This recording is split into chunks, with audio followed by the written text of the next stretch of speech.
Hello everyone, welcome to my YouTube channel. आज हम लोग बात करने वाले हैं CSIR की एक अनदर यूनिट की, जिसे IITR कहते हैं, जो कि लखनऊ में इंस्टीट्यूट है।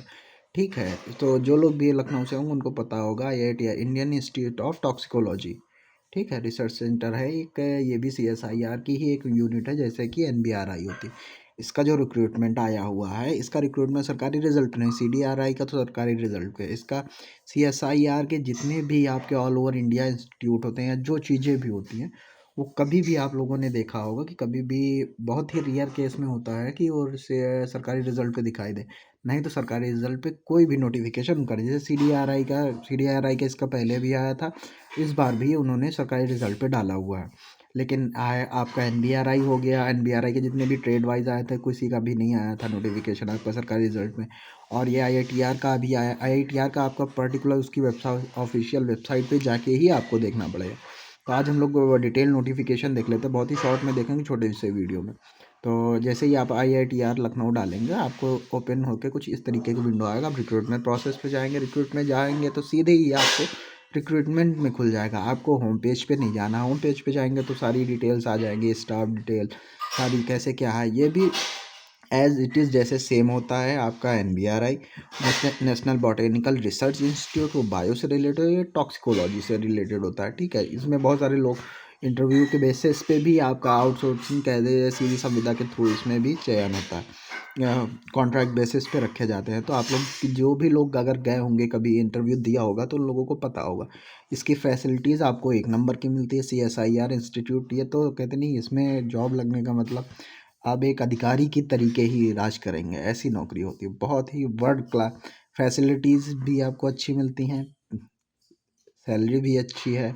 और सारे आपके रेसिडेंस इसमें भी होते हैं। रेसिडेंस वगैरह भी आप लोग अगर जैसे इन सर्विस लेना चाह रहे हैं, अगर कहीं रहने के रुकने की व्यवस्था नहीं, तो गेस्ट हाउस, रेसिडेंस, सारी चीज़ें इसमें, सारी फैसिलिटीज़ अवेलेबल होती हैं।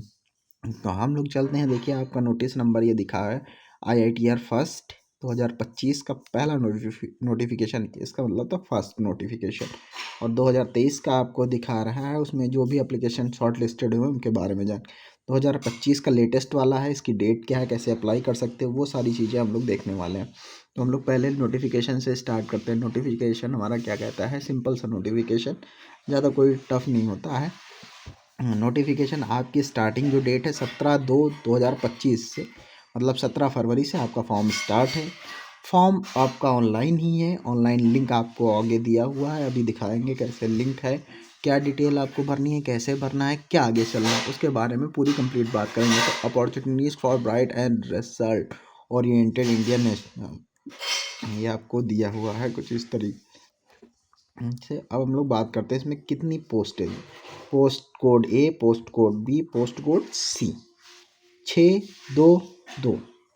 ठीक है, अनरिजर्व की 2 हैं। OBC पोस्ट कोड B में एक एक पोस्ट, और पोस्ट कोड इसमें आप देख सकते हैं अनरिजर्व की 2 पोस्ट हैं, OBC की 2 हैं, SC की 1 है, EWS की 1 पोस्ट है। और सभी के लिए क्वालिफिकेशन एक, तीनों पोस्ट A B C के लिए एक कॉमन क्वालिफिकेशन है, जो minimum educational qualification of 12th standard और इट्स इक्वेलेंट, मतलब अगर 12th स्टैंडर्ड आपने नहीं किया हुआ है, उसके इक्वेलेंट भी कोई एक डिग्री की हुई, तो आप एलिजिबल हैं इस फॉर्म को अप्लाई कर सकते हैं। Proficiency in computer type speed, computer में आपकी जो टाइपिंग स्पीड इंग्लिश में होनी चाहिए 30 वर्ड पर मिनट, और हिंदी में होनी चाहिए 30, सॉरी, इंग्लिश में 35 मांगी गई हो, हिंदी में 30 वर्ड पर मिनट मांगी गई हो। In using computer as per prescribed norms fixed by DOPTS CSIR from time to time, मतलब CSIR एक ऐसी यूनिट होती है, CSIR कह लीजिए या किसी भी सेंट्रल यूनिट में जो कमेटी होती है, एक नॉर्म्स होते हैं उनके, वो लोग अपने नॉर्म्स को वो रिफॉर्म करते हैं, टाइम के अकॉर्डिंग रिफॉर्म होते रहते हैं। वही चीज़ उसमें दी गई है कि उनके पास एक विशेषाधिकार होता है इस चीज़ को लेके, कि वो आपकी, जैसे मान लीजिए अभी टाइपराइटर पे कह दिया, लेकिन आगे अपडेट हो जाता है, कंप्यूटर आ गया है, तो कंप्यूटर पे टाइपिंग, तो टाइपराइटर छोड़ के कंप्यूटर, ये नॉर्म्स होते हैं उनके कि वो चेंज कर सकते हैं। इस चीज़ का, इनका ये राइट्स इनके समिति के पास होता है, CSIR के पास ये राइट्स रिजर्व होता है। एज लिमिट की बात करते हैं, 28 साल एज लिमिट दी गई है, अपर एज लिमिट। एज रिलैक्सेशन पर एक्सटेंट रूल होगा, एज रिलैक्सेशन जैसा दिया जाता है वैसे ही होगा। उसमें कोई भी चेंजमेंट नहीं। स्केल पे स्केल जो है आपका 2 है, सेल 1 है, पे मैट्रिक्स 7 है।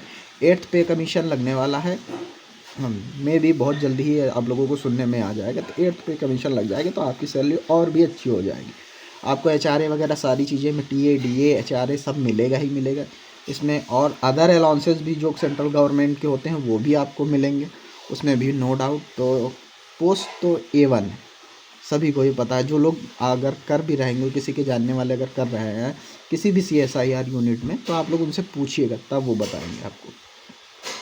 NBRI तो बेस्ट है, मुझे तो बेस्ट लगता है।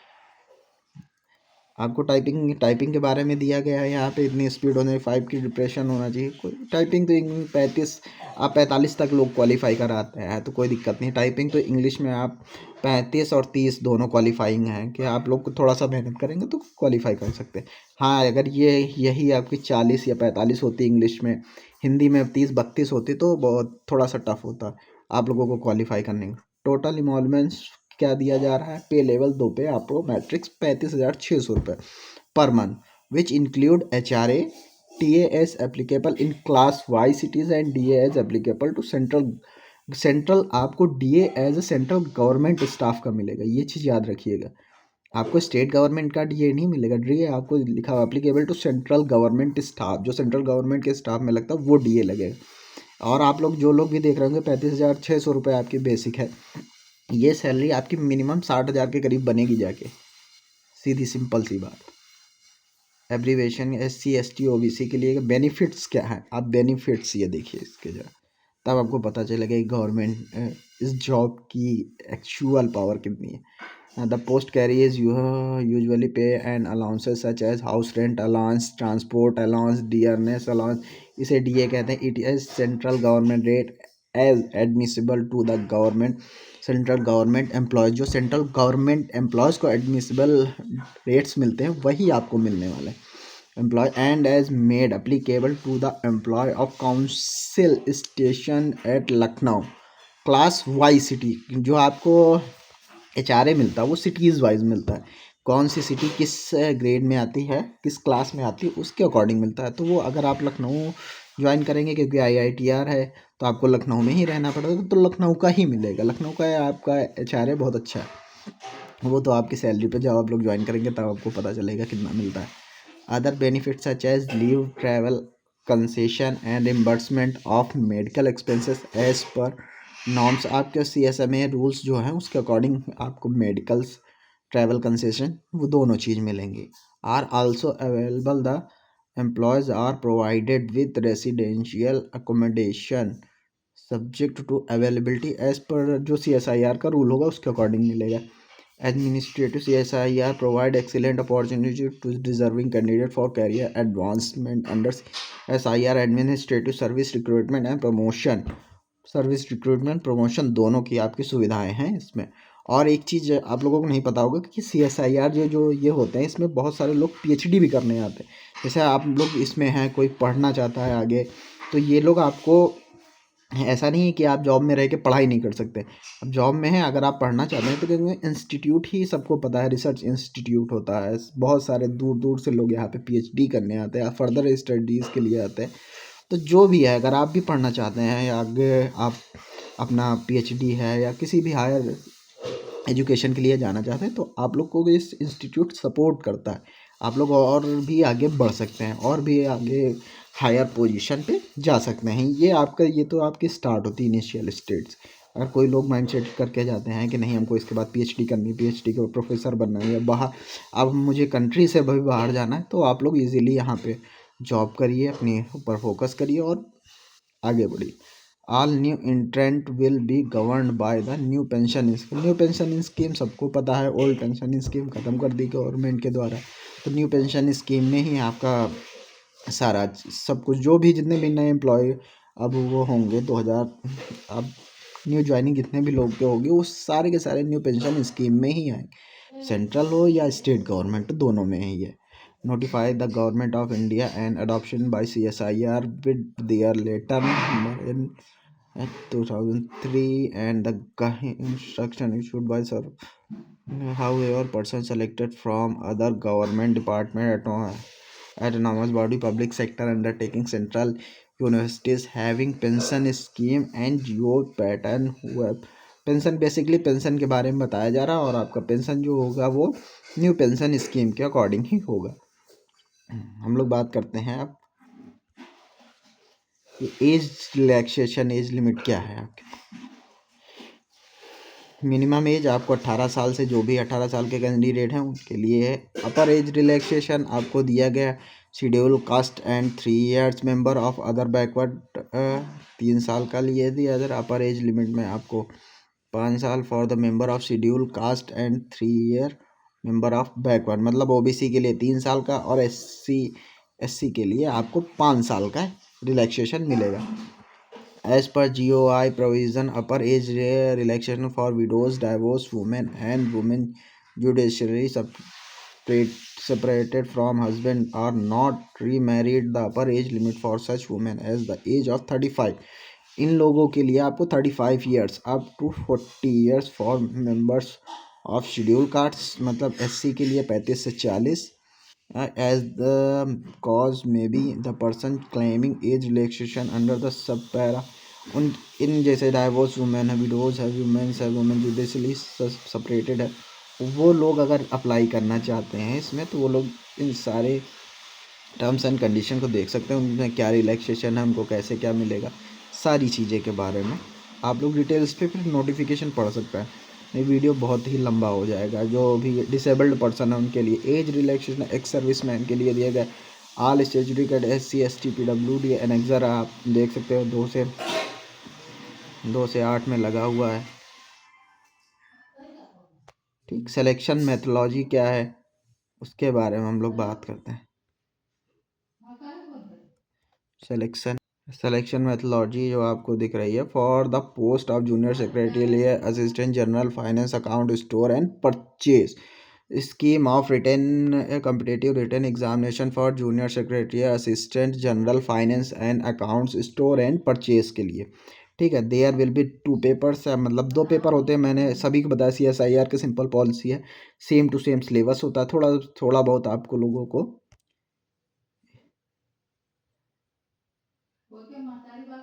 एक 2 पेपर CSIR के 2 पेपर होते हैं। 2 पेपर सभी को पता है, प्री और मेंस। प्री में आपको मेंटल एबिलिटी का पेपर होता है जिसमें सारी मिसलेनियस क्वेश्चंस आपको देखने को मिलेंगे। स्टैंडर्ड ठीक ठाक होता है, मतलब बहुत हाई नहीं कह सकते हैं, लेकिन अगर आप लोगों ने बहुत अच्छी तैयारी की है तो पेपर आराम से क्वालिफाई कर देंगे, निगेटिव मार्किंग नहीं होती। सभी CSIR का ये रूल, यही एक सेम पैटर्न आता है। Paper second will be evaluated only those candidate who secure the minimum threshold marks to be determined by the selection committee in the paper first। अगर आप पेपर फर्स्ट में determined committee के द्वारा जो भी threshold mark minimum qualifying आप secure करेंगे तभी आप आगे बढ़ेंगे। तो अभी आपका सेकेंड पेपर चेक किया जाएगा, उसमें कितने मार्क्स हैं, क्वालिफाई हैं आप या मेरिट में आ रहे हैं या नहीं आ रहे हैं, वो सारी चीज़ें देखी जाएंगी। आपका पेपर OMR बेस्ड होगा, सभी को पता है। Multiple choice objective type question होंगे, 200 क्वेश्चन होंगे, 2 घंटे 30 मिनट के लिए होंगे। 12th लेवल आपका स्टैंडर्ड हिंदी और इंग्लिश 2 ही लैंग्वेज में पेपर होगा और किसी भी लैंग्वेज में पेपर नहीं आता। तो जो लोग भी अगर मान लीजिए किसी अदर स्टेट से अप्लाई करना है तो वो लोग इस बात को ध्यान में रखें कि उनको इंग्लिश प्रेफर करनी।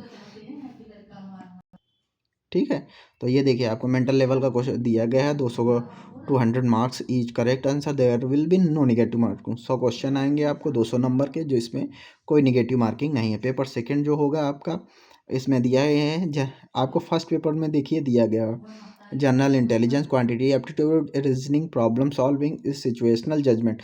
सिचुएशनल जजमेंट इसके बहुत अच्छे आते हैं, तो जो लोग भी इसकी तैयारी कर रहे हैं तो ये चीज़ माइंड मेकअप करके सिचुएशनल जजमेंट बहुत ही अच्छे आते हैं। 4 के चारों आपको जब ऑप्शन रीड करेंगे तो आपको ऐसे ही लगेगा कि चारों ही इसके करेक्ट ऑप्शन, तो इसलिए इस पे थोड़ी सी कमांड। आप बाकी तो सब इजीली कर लेंगे, इंटेलिजेंस, क्वांटिटी एप्टीट्यूड बहुत ज़्यादा हाई लेवल के क्वेश्चन, जो जिसने भी SSC की अगर तैयारी की है तो क्वांटिटी में 25 अचीव कर लेगा ईजिली। जनरल इंटेलिजेंस में 25 कर लेगा, रीजनिंग भी कर लेगा।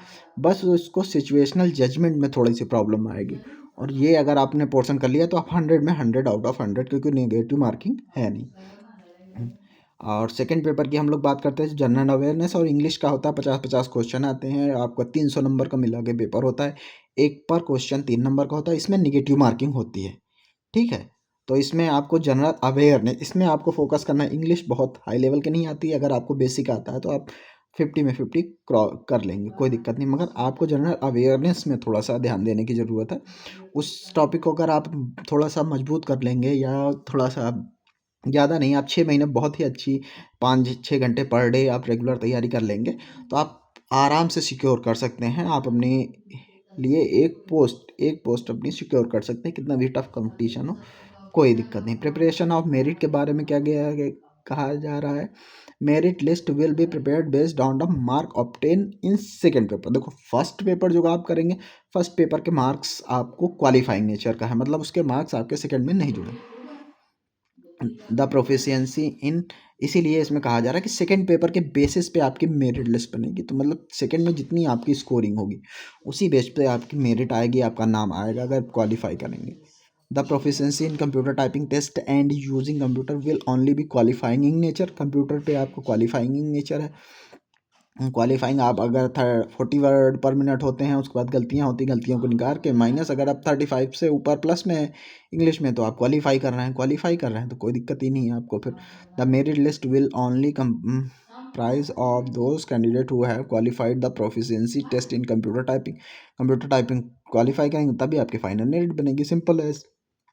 आप लोग यहाँ पे ये देख सकते हैं, अगर आप in case mark obtained by the candidate in written examination methodology will be followed as per following CSI guide as on date. Candidate with lesser negative marks, if applicable, the papers which have been considered for preparation of merit of written test placed higher. Date of birth with or older candidate placed higher. Candidate acquiring essential degree earlier place higher. Alphabetical order in which first names of the candidate appear.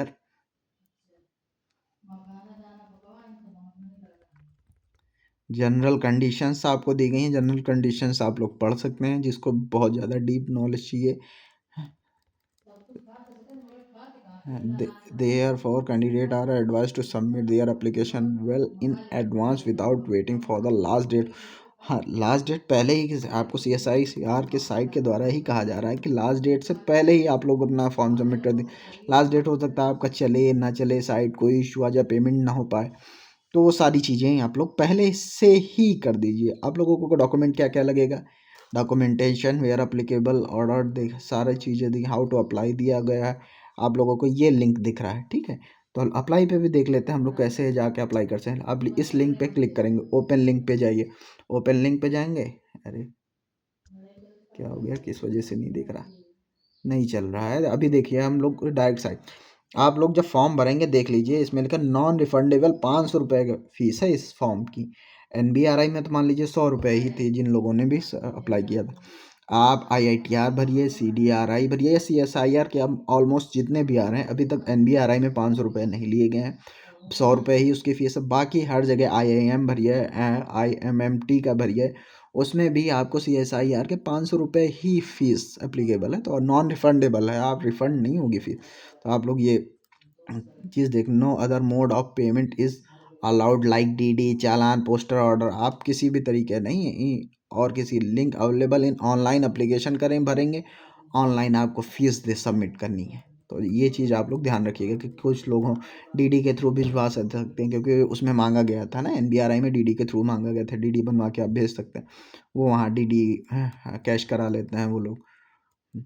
तो ऐसा नहीं है, इसमें आप लोगों को online ही where required fees receipt, अगर फीस रिसीट ये सारी चीज़ें भी आप रखिएगा इफ़ एप्लीकेबल होंगे अगर आप, तो ये कंप्लीट डिटेल हम लोग ने देखी इसकी थी, ये आप IITR का। बाकी रिलेटेड आप लोगों को जो भी अदर रिलेटेड जानकारी चाहिए तो आप लोग कमेंट से कर सकते हैं, या कोई भी अदर इंक्वायरी है तो आप लोग पूछ सकते हैं बाद वीडियो के कमेंट बॉक्स में। अगर आपको कोई इशू है या किसी तरीके का कोई एफिडेविट, अफेक्टेड बॉडी या किसी भी तरीके का आप स्पेशल कैटेगरी में आते हैं, तो वो आप लोग सारी चीज़ें यहाँ पे देख सकते हैं, कोई दिक्कत नहीं है, आप लोग इसका कंप्लीट नोटिफिकेशन में जाके देख सकते हैं। अब हम लोग एक छोटा सा देख लेते हैं कि अप्लाई कैसे कर सकते हैं।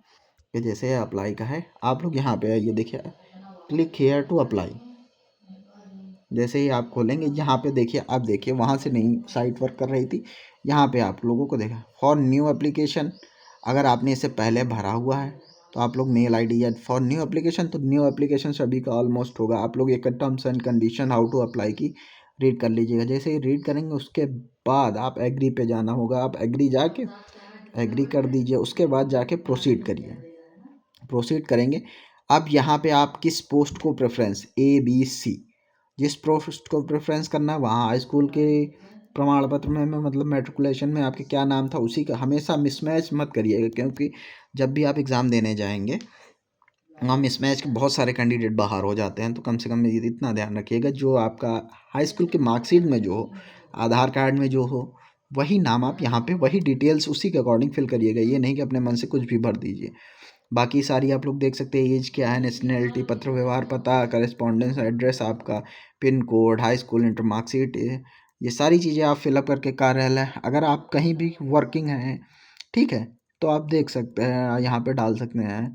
गवर्नमेंट डिपार्टमेंट में है तो गवर्नमेंट डाल सकते हैं, कोई ऐसा इशू नहीं है। और गवर्नमेंट में डालने के लिए लेकिन एक चीज़ याद रखिएगा, आप जब भी ये नोटिफिकेशन जारी हो तो आपको NOC लेनी पड़ती है।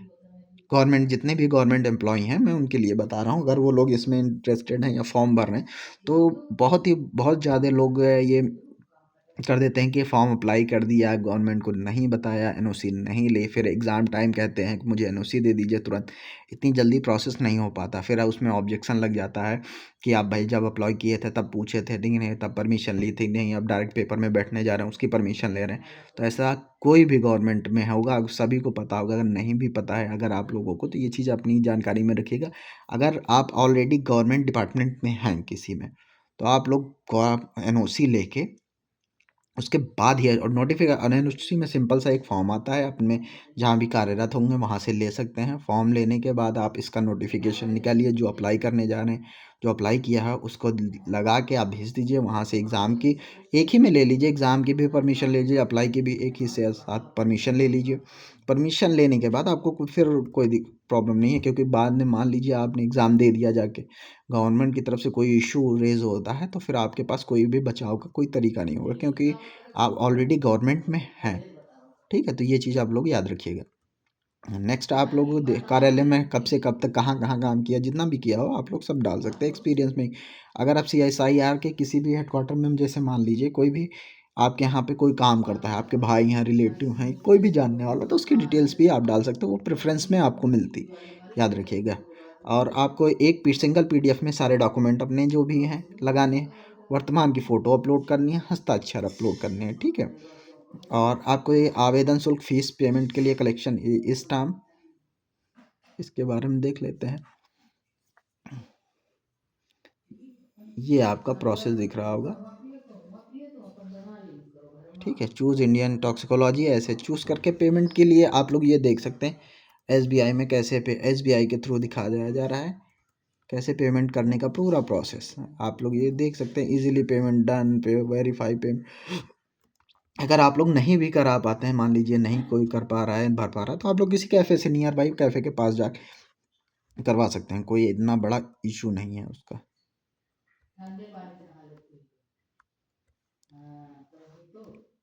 ठीक है, अगर कोई भी आप लोगों को किसी तरीके का इशू आता है तो आप लोग कमेंट बॉक्स में बताइएगा, मैं उस पर भी वीडियो बना दूंगा, कोई दिक्कत वाली बात नहीं उसमें।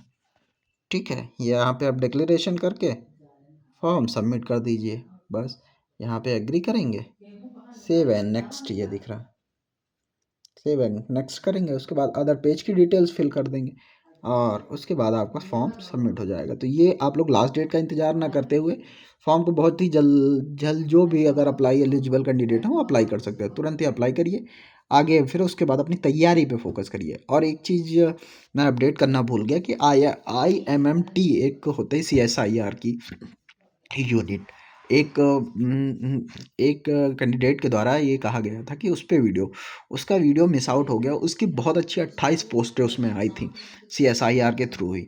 उसकी लास्ट डेट मैं देखूंगा, अगर शायद लास्ट डेट नहीं होगी तो उसका भी वीडियो अपलोड कर दूँगा।